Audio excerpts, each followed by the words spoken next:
Ladies and gentlemen, when life throws challenges at us, most people panic, some complain, and a few rise like leaders. What makes those few different? It is not that they have superpowers or unlimited resources. They just think differently. They do not react, they respond. They do not escape, they engage. Solving problems like a leader does not require a title. It requires a mindset, and every single one of us has the ability to build that mindset, even when the world feels heavy and uncertain. Leaders pause before reacting. They seek clarity, not control. This sounds simple, but in real life, it is one of the hardest things to do. When something goes wrong, our first instinct is to react, get angry, panic, find someone to blame. Fix it immediately, but a true leader pauses. They do not allow the problem to pull them into chaos. They take a deep breath and ask, what is really going on here? That pause is not weakness, it is wisdom. In that moment of pause, a leader does not focus on controlling everything. They focus on understanding it. They ask questions not to blame but to learn. Where did this start? What patterns are we repeating? What are we missing? These questions come from a place of curiosity, not fear. And curiosity opens doors that control cannot. The need to control is often rooted in fear, fear of failure, fear of judgment, fear of uncertainty. But a leader knows that control is not the solution to fear. Clarity is. When you see the full picture, when you understand all sides, you make better choices. And better choices lead to better outcomes. Let us imagine a workplace crisis. A deadline was missed, a client is upset, and tensions are high.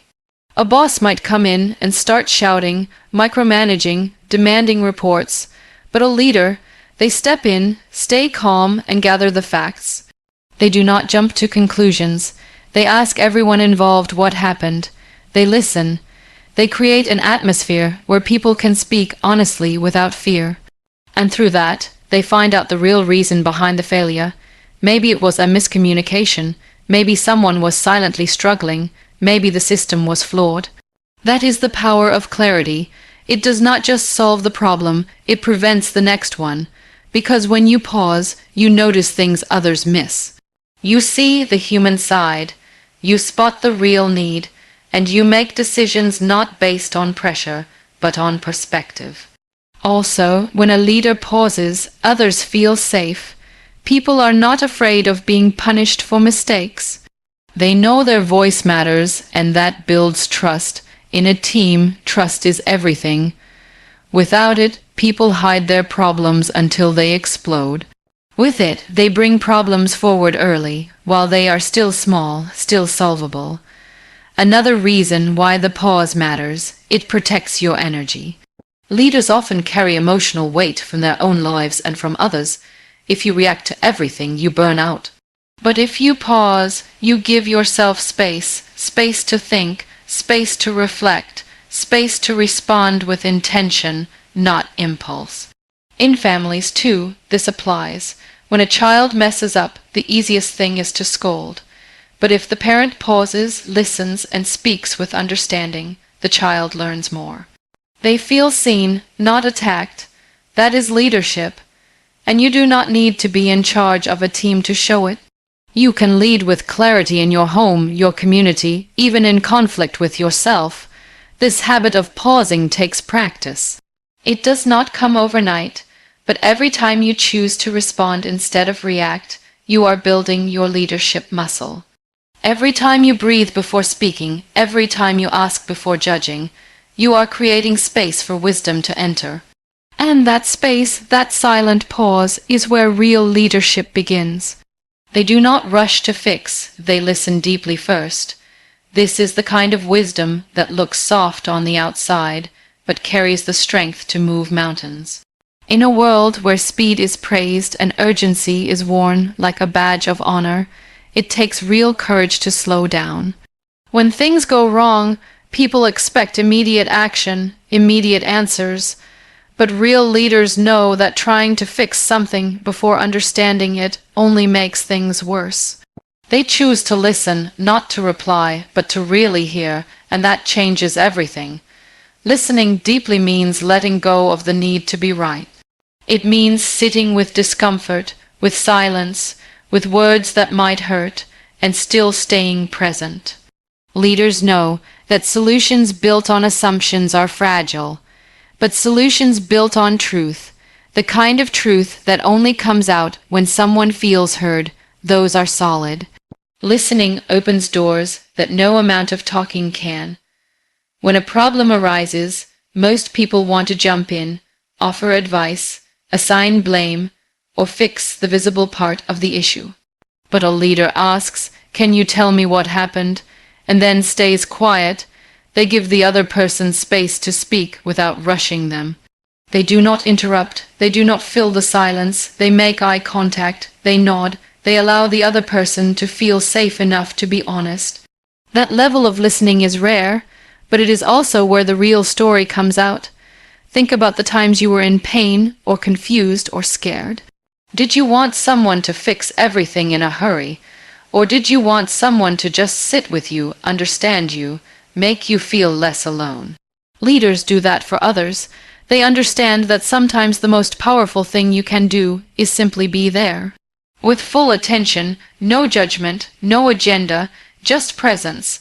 This kind of listening builds trust faster than any solution ever could. Because once people feel heard, they soften, their defenses drop, they start participating in the solution instead of resisting it. They feel valued, not managed, and people who feel valued become stronger. They rise, they take ownership. They solve problems with you, not against you. In work, this might look like a manager who calls a team member into the office not to demand results, but to ask, "How are you feeling about this project?" In relationships, it looks like a partner who says, "I want to understand your side," instead of jumping in with counter-arguments. And in communities, it means letting people tell their stories before designing policies to help them. Deep listening is what turns reaction into resolution. Also, when leaders listen, they learn things they did not expect. People often carry invisible burdens, stress, fear, self-doubt, shame, that are not obvious until someone gives them space. A leader listens between the words. They notice the tone, the hesitation, the silence. They pay attention to what is not being said. That is how they spot problems before they grow. That is how they prevent crises before they happen. Listening is not about being passive. It is an active choice. It takes energy, patience, and emotional strength. It is easier to react, to speak, to fix, but a leader resists that impulse. They wait, they absorb. And then they move. Their solutions are not fast, but they are right. Not perfect, but grounded. They do not need to be the loudest in the room because they have already heard what matters. When people feel truly listened to, they change, they stand taller, they feel seen, and when a leader listens deeply, they do not just solve a problem, they heal a person. That healing becomes the foundation for stronger conversations, healthier decisions, and better results. It all starts with the courage to be quiet long enough to really hear what is being said underneath the noise. Leaders take ownership even when it is hard. It is easy to take credit when things go well. Everyone wants to be associated with success. But when mistakes happen, when things break, when plans fall apart, that is where real leadership is tested. Most people step back in those moments. They point fingers, shift blame, or disappear into silence. But a leader steps forward, not because they caused the problem, but because they care enough to be part of the solution. They say, "This happened on my watch, I will help make it right." That sentence carries weight, that attitude builds respect. Taking ownership does not mean taking the fall for everyone else. It means accepting your role, whatever it was, in what happened. It means asking, "What could I have done better?" without defensiveness. It means being willing to look in the mirror and face the truth, even when it is uncomfortable. Leaders are not afraid of that discomfort. They know growth lives there. Owning your part in a problem gives you power. When you take responsibility, you take control of your next step. You are no longer stuck waiting for someone else to fix things. You move forward, you learn, you adjust. That is how leaders keep growing, not by pretending they never mess up, but by making every mistake a lesson, not a label. Sometimes taking ownership is simply saying, I hear you, I did not get it right, let me understand what went wrong. Those few words can melt walls of frustration. Because people are not always angry about the mistake. They are angry when no one owns it. When leaders own the problem, it makes space for repair, for honesty, for rebuilding trust. And trust is what holds teams, families, and communities together when everything else is shaking. In workplaces, this looks like a team leader who does not throw an intern under the bus when a deadline is missed. It looks like a manager who tells a client, that mistake happened on our side, we will make it right. It looks like someone choosing to face the conversation that most people avoid. Leaders do not hide behind excuses. They step in front of them. In life, it might mean apologizing for words that hurt someone. It might mean owning the way your absence affected a friend or a child. It might mean saying, I was overwhelmed, but that does not excuse how I reacted. These moments are hard, but they build something stronger than pride. They build credibility, and people follow leaders they can believe. There is also another layer to ownership. It is not just about mistakes. It is about outcomes. Leaders do not wait for others to take initiative. They see a gap, a need, a broken system, and they step in, even when it is not their job, even when no one asks them to. Ownership is a mindset. It says, if I see it, I care about it, and if I care, I act. This kind of mindset spreads. When one person starts taking ownership, others follow. It sets a tone. It changes a culture. Instead of a group of people waiting for permission, you get a team of people solving things together. That is how progress happens, not from titles, but from people who are willing to say, this matters, I will help fix it. Taking ownership also means staying with the problem until it is resolved. Not walking away when it gets messy, not stepping back when things take longer than expected. Leaders stay in the room. They follow through. They do not just want to be seen doing the right thing, they actually want to do it, from start to finish. That consistency builds something deeper than just reputation. It builds trust that lasts even through failure, even through challenge. And trust, once earned through ownership, becomes the quiet strength behind every solution that works. They create safe space for others to speak and contribute. A leader knows that silence in the room does not always mean peace. Sometimes it means fear. Sometimes it means people have ideas but are too afraid to share them. Sometimes it means voices have been shut down for so long, they stopped trying. Real leadership is not just about talking. It is about listening in a way that invites others to speak. It is about making people feel that their words matter, that their presence matters, that their opinion can shape the outcome. Creating a safe space begins with presence. The way a leader walks into the room, the way they look at people, the way they respond to a small suggestion, all of it sends a message. Are you safe to speak here, or will you be judged, ignored, laughed at, or shut down? Leaders are aware of that invisible question in every room, and they answer it with kindness, with patience, with curiosity. They welcome ideas, even the awkward ones. They do not mock questions. They do not roll their eyes at wrong answers. They make space for people to grow, not just perform. When people feel safe, they speak, and when they speak, problems get solved faster.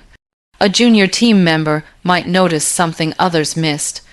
A shy student might have a new way of looking at a situation. A frustrated employee might carry insight that no one else had the courage to share, but none of that will come out unless someone makes it safe to say it. Leaders unlock that potential by showing people that their voice is not just tolerated, it is needed. This does not happen by accident. Leaders build this kind of space on purpose. They pay attention to who gets interrupted and who never speaks. They make sure meetings are not dominated by the same voices. They ask people directly, "What do you think?" not as a formality, but as an invitation. And when people do speak, leaders listen without checking their phones, without rushing them, without jumping in to correct them. That kind of attention is rare, and it makes people brave. Leaders also understand that safety does not mean avoiding hard topics. It means creating an atmosphere where hard things can be said without fear of punishment. People need to be able to give feedback, challenge decisions, ask difficult questions, and raise concerns. If they cannot, the team becomes a group of yes people, and nothing kills progress faster than a room full of people afraid to speak the truth. Safe space is not soft space. It is strong enough to hold honesty. Creating that space also means admitting when you are wrong. Leaders model vulnerability. They say, "I do not know," or "I made a mistake," or "help me understand." When others see that even the leader is willing to learn, they feel more comfortable being honest too. The culture shifts from performance to authenticity, from ego to growth. Leaders do not confuse quiet with agreement. They know that silence can mean discomfort, not trust, so they create moments to check in. They build one-on-one conversations. They use anonymous ways to gather feedback if needed. They go out of their way to reach the ones who have been sitting on the edge, hesitant to speak. They pull those voices in gently, with care. In families, creating safe space means letting a child express feelings without fear of being scolded. In friendships, it means listening when someone says they are struggling instead of brushing it off. In workplaces, it means choosing to hear the unpopular opinion because it might be the one that saves the project. A leader makes every voice feel seen, not just the loudest one. That kind of space changes everything. People feel empowered, they show up differently. They start thinking not just about surviving the day, but about improving it. And once people feel safe to speak, they start contributing ideas that no one else could have thought of alone. Leaders stay calm in chaos. They regulate, not escalate. When everything feels like it is falling apart, people look around for someone who is not panicking, someone who is not shouting, blaming, or losing control. They search for a steady hand, a calm presence, a voice that sounds like it believes there is still a way forward. That person becomes the anchor. That person becomes the leader. Staying calm in moments of chaos is not about pretending everything is fine. It is about choosing your response carefully so others can breathe. Chaos has a way of amplifying everything. Small problems feel big, emotions run high, fear spreads quickly. In those moments, people do not remember every word you say, but they remember how you made them feel. A leader who stays grounded gives others permission to do the same. They show that panic is not the only option. They show that control starts from within. Calm leaders are not born that way. They train for it. They build emotional discipline like a muscle. They learn how to breathe when the room is tense. They learn how to hold silence when others are shouting. They learn how to slow down their speech when everything around them is rushing. It is a skill, one that takes time, awareness, and practice. But it pays off in every crisis. When a leader remains calm, they are able to see more clearly. Emotions do not cloud their thinking. They do not jump to conclusions. They ask better questions. They make smarter decisions. This kind of clarity cannot exist in a mind full of panic. Calm is not passive. It is active. It is the ability to pause and choose, not just react. That pause is what keeps the chaos from becoming destruction. Staying calm also protects relationships. In moments of stress, it is easy to lash out, say things you do not mean, break trust that took years to build. But a calm leader knows that every word counts in a crisis. They speak slowly. They stay respectful. They do not let pressure become an excuse to hurt others. That level of emotional maturity earns deep respect. It sets the tone for the entire team. There is something deeply human about needing to feel safe, not just physically, but emotionally. And in chaos, people feel unsafe. A leader's calm is like a lighthouse in a storm. It helps people find their way back to stability. It reminds them that even when everything feels uncertain, they are not alone. That sense of safety is not a small thing, it is everything. Calm leaders are also better at de-escalating conflict. They do not pour fuel on the fire. They do not respond to anger with more anger. Instead, they soften the situation. They lower their voice. They validate emotions without agreeing with negativity. They choose words that open doors instead of closing them. And in doing so, they help others calm down too. Being calm does not mean you have all the answers. It means you are willing to hold the space until they appear. It means you are not afraid of silence. You are not controlled by fear. You are strong enough to stay steady when others wobble. That is leadership. This kind of calmness is especially important in roles that involve decision making, caregiving, or guiding others. Parents, teachers, team leads, doctors, they all face moments where people look to them for direction. If they bring panic into the room, it spreads like smoke, but if they bring calm, it clears the air. People feel it, even if they cannot explain it. Calm is contagious, just like panic, and a leader gets to choose which one they pass on. They prioritize solutions over blame.